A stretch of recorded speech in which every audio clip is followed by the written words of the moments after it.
Hey folks, Dennis here with Las Vegas Worm Farm and the Living Soul community, and it's time for our worm topic of the week. This week, what we're talking about is setting up the foundation of your garden or whatever you're trying to grow first. Most people try to fix their plants and they never get around to fixing their soil first. Soil is like the foundation of a house, right? Your house is the plant. So you can build a house, but if you don't have a solid foundation first, that house is going to crumble, it's going to break, it's going to creak, it's going to let critters in, right?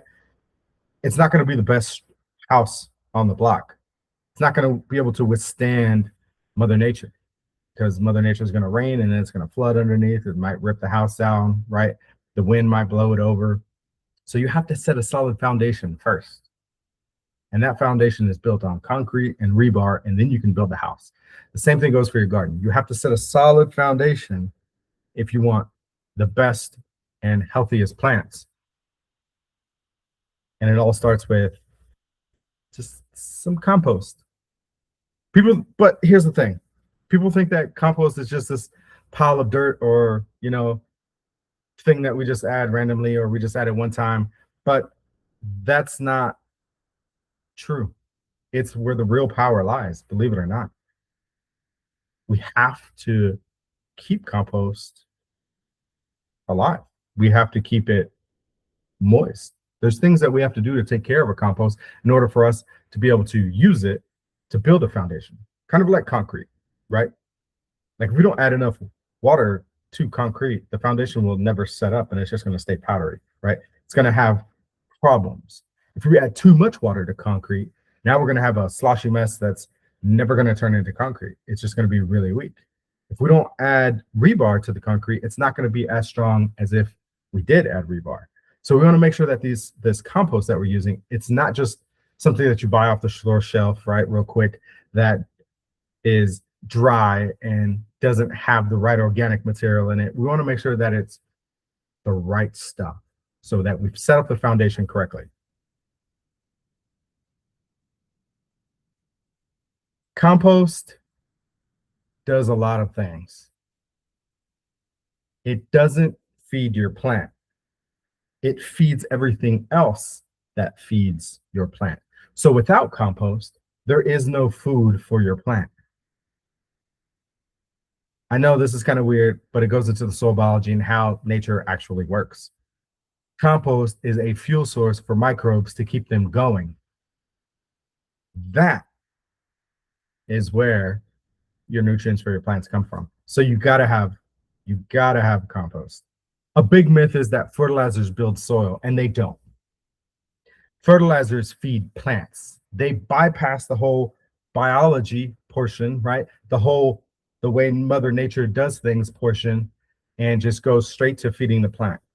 The way I like to relate to this is I don't need teeth. I don't need a stomach. I don't need an esophagus if they're just going to give me a tube feeding right into my gut. That's kind of what these fertilizers do. It's a direct line. There's no need for anything else.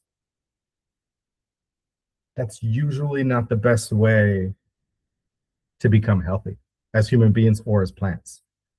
We want to make sure that we're using the biology, right? We want to make sure that our gut health is good, right? And therefore that we can digest things and absorb things. And the same thing goes for the soil.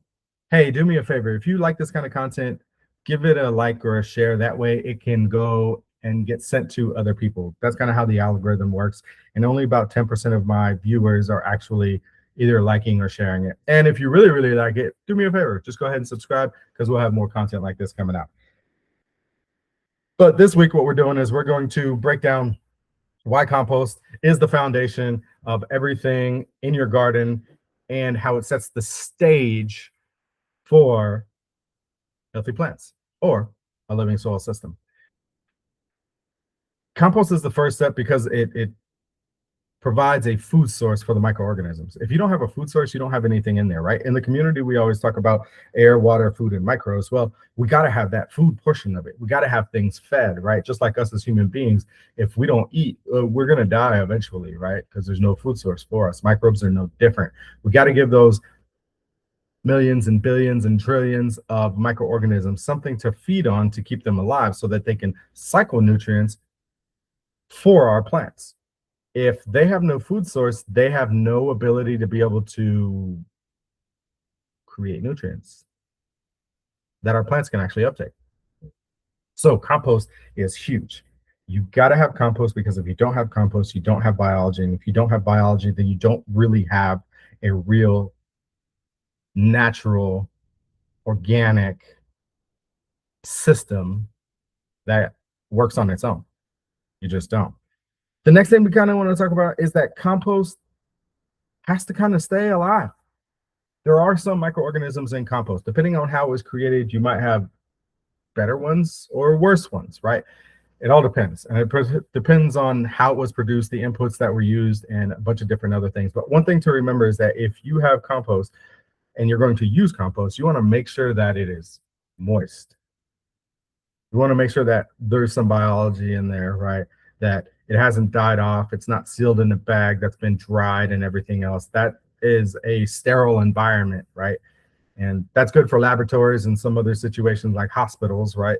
But it's not really what we want to foster in our gardens. That's not what we foster in our gut, right? Our gut isn't sterile. There's a bunch of microorganisms in there. Matter of fact, we do prebiotics and probiotics and all these other things, yogurt, right? Because we want to get those microbes in there so that they can function the way they're supposed to. The soil is no different. We don't want to add sterility into our soil system. We want to add diversity. So we want to make sure that that compost stays alive.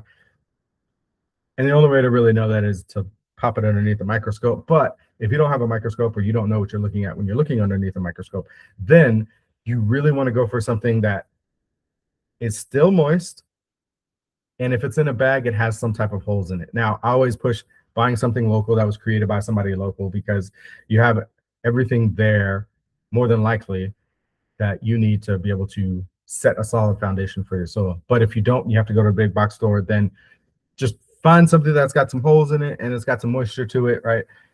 And that will be better than something that has no moisture and no air, because no moisture, no air, no life, no microorganisms, which is really what we want to do when we're setting all this stuff up, right? Compost. Let's talk about compost, right? Compost is an organic food source that feeds everything in the soil, right? And it gets the nutrient cycling system going, right? It feeds everything over a longer period of time. It builds soil structure, right? It's a long-term game that we're playing here. Fertilizers are different. We're going to talk about chemical fertilizers first. Chemical fertilizers are a direct line into the plant, right? It's kind of like, earlier I talked about a tube feeding, right? But it's kind of like also like an IV feeding, right? If you've ever had to get an IV, it's a direct drip right into the thing, right into your veins and into your bloodstream. It bypasses everything else. It doesn't have to go in your mouth. It doesn't have to go through your stomach or through your mouth, through your teeth, grinding. It doesn't have to go into the esophagus and mix with different enzymes and acids into your stomach to break down, and then into your large intestine or small intestine and large intestine. I can't remember which way they go, but you know what I'm saying. They have to go through all that, get absorbed, go through the kidneys and liver, and then all of a sudden it goes into your bloodstream. That's how we work naturally, right? Well, a chemical fertilizer is that direct injection into your vein, which is fine if you want to do that all the time. You have to do that all the time. So if you want your nutrients and you want it that way, then you're going to have to keep getting that IV. And that is what synthetic fertilizers do. Here's one quick way that I could kind of relate to or a different way to kind of say this is, have you ever been to a pond or a lake or anything where it says, don't feed the wildlife, or a zoo and it says, don't feed the wildlife? Why is that? Is because when we feed the wildlife, they become dependent on us as human beings. When we feed the plant with synthetic fertilizers, they become dependent on us as human beings. And that means we have to continually feed that system if the plant is going to grow and produce what we want it to, whether that's flowers, right? Or whether that's leaves, if we're using it, for teas and stuff like that, whether that's fruit, vegetables. We have to continually feed it with that IV if we're going to do that, right? As soon as you stop, the plant is now reliant on you and it doesn't know what else to do. So it's going to start dying because it's relying on you. Now, if we're using compost, now we're using a normal biological system, right? We're putting it in our mouth, we're chewing it, we're digesting it, right? Or we're adding enzymes and things into it with our mouth and our saliva. Then it goes down our throat into our stomach. And like I said, it does the whole digestion thing. That is compost. We're using everything that Mother Nature has given us, right? Or given the garden to break things down and then feed the plant. That way, it's not reliant on us as human beings. Kind of. You still got to put the compost down, especially if you're in climates like here in Las Vegas, where it's arid and maybe we don't have organic material hitting the soil, but it's less reliant. It can last longer, right? I only have to feed compost maybe, I usually do it 3 times a year, but depending on your growing and how you're doing it, maybe 3 times a year, maybe twice a year, maybe once a year if you're only growing, ornamentals and stuff like that. It's a longer feeding method because we're using what Mother Nature has naturally provided. That is the difference between compost and fertilizers. Fertilizers become very reliant on you and everything that you do. If you haven't liked this video yet, do me a favor, just give it a thumbs up. Now let's get back to it.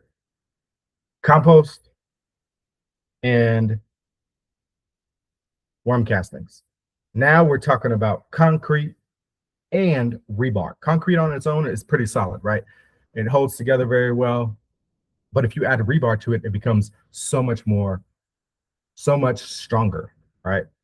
If you take compost and you add worm castings to the compost, right, and you add that to your soil, you have now made your soil system so much more diverse and resilient because the worm castings bring the microorganisms. Now you're adding a food source with those microorganisms, and it's a party. It's a field day. Now you've created a Thanksgiving dinner with a 37-course meal, and everybody, not only your immediate family, but your extended family, and then friends of family, and then everybody else shows up to be able to have this giant Thanksgiving meal because everything is provided. That is the power of being able to combine both of those together. That is the power of adding rebar to concrete. It makes the foundation so much stronger and more resilient, right? This is why they use rebar and concrete in like those pillars on the highway, right? When you do the overpass stuff, like you got rebar in there, right? That's why they use rebar in the concrete foundations of homes to make it stronger. When they build skyscrapers, they got rebar, they got metal inside of that concrete to reinforce it. If you really want a garden in a soil system that is going to be very resilient and strong, then the superpower here is to combine your worm castings and your compost. That is the superpower. Compost and worm castings fit into every single thing. What I mean here is that they fit into raised beds, they fit into pots, they go into the ground, they go everywhere. Whatever type of growing system that you have, you can utilize that foundation everywhere. It's not just for the ground, right? Like the concrete and rebar, it's not just for a foundation, it's also the pillars for the highway, right? And it's also the beams and everything else that they put into skyscrapers. It goes everywhere, but it makes it very strong. And if you take these materials, and you add them into your soil, not the concrete and rebar, don't do that. But what we're talking about is the compost and the worm castings. And we add those into your different growing areas, right? Whether you're growing in raised beds, whether you're growing in pots in a greenhouse, in a whatever it is outside in, the arid environment of Las Vegas, it is going to make your soil so much stronger because you're combining all of those. We already talked about compost being a food source, but it also acts as basically like a water reservoir. Organic material has a funny way of being able to hold a lot of water, right? So when we're talking about a lot of water, we're talking about gallons of water per square foot, which is quite a bit of water just for adding a little bit of organic material. Now, compost is good, right? Worm castings also hold a lot of moisture, but we've got to remember that when we're playing with these two, there's a nice ratio that we have to be able to balance the two because we don't want to turn our soil into muck, right? We still need it to have structure, and those microbes will create that structure, but we don't want to add too much. So we got to find a happy balance there to be able to make both work. effectively, because I've seen a lot of times where people add too much worm castings, right, or they don't add enough compost, and all of a sudden you end up with this mud slurry of things, and that just ends up being bad for all the reasons. All it ends up being really bad, right? It goes anaerobic, it holds too much moisture, right? And it's just a sloppy mess, and you can't grow anything in it at all, and it starts smelling really, really bad. So there's a happy balance that you have to have there to be able to do that, right? But if you're worried about if you struggle with moisture retention or being able to water certain times or your hand water a lot, then maybe adding some of this organic material, this compost into the soil will help improve your water retention. Not will it definitely will help improve your water holding capacity of your soil. This is huge. But compost is only as good as the mulch you put on top of it, right? So healthy compost leads to happy microbes, which leads to more nutrients for your plant roots, which makes happy plant roots, which makes stronger and happy plants.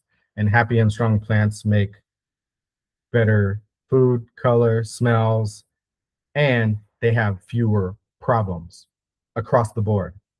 Everything from disease, pests, and pathogens. They go away when the plant is extremely healthy. Just like us as human beings, right? When we're healthy, we can kind of keep things at bay, but when we're not healthy, we're more susceptible. So if I'm already sick, I'm more susceptible to other diseases, right? Plants are no different. The healthier your plant is, the more it has the ability to be able to keep all the things at bay. And all of this happens, well, some of that stuff happens below ground, some of it happens on leaf surfaces, but a lot of it happens below the ground. So if you're trying to figure out what's going on with your plant, it probably comes down to the foundation. If your plant's struggling, there's something going on in the soil, more than likely that's causing it issues. Now, if you're trying to grow peas or Brussels sprouts in the middle of summer, you've picked the wrong plant and you picked the wrong season to grow that, right? So outside of picking the wrong plant in the wrong season, if your plant is exhibiting some type of issue, it usually comes down to foundation. If your house is cracking and leaning and pipes are breaking and this, that, and the other, you probably have a foundation issue. So you got to get that resolved if you want the house to be able to stand tall and be the best house it can for you. And the same thing goes for your plants. If you want the best plants possible, you got to fix the foundation. The foundation starts with a little bit of compost. And if you really want to supercharge a system, then worm castings are the way to go. Hey folks, and like always, if you guys are looking to learn more, then you can join the community at LasVegasWormFarm.com. Or if you're looking for a consultation, we can get you squared away there. That's going to be it for this week. Thanks for watching, and we'll see y'all next week.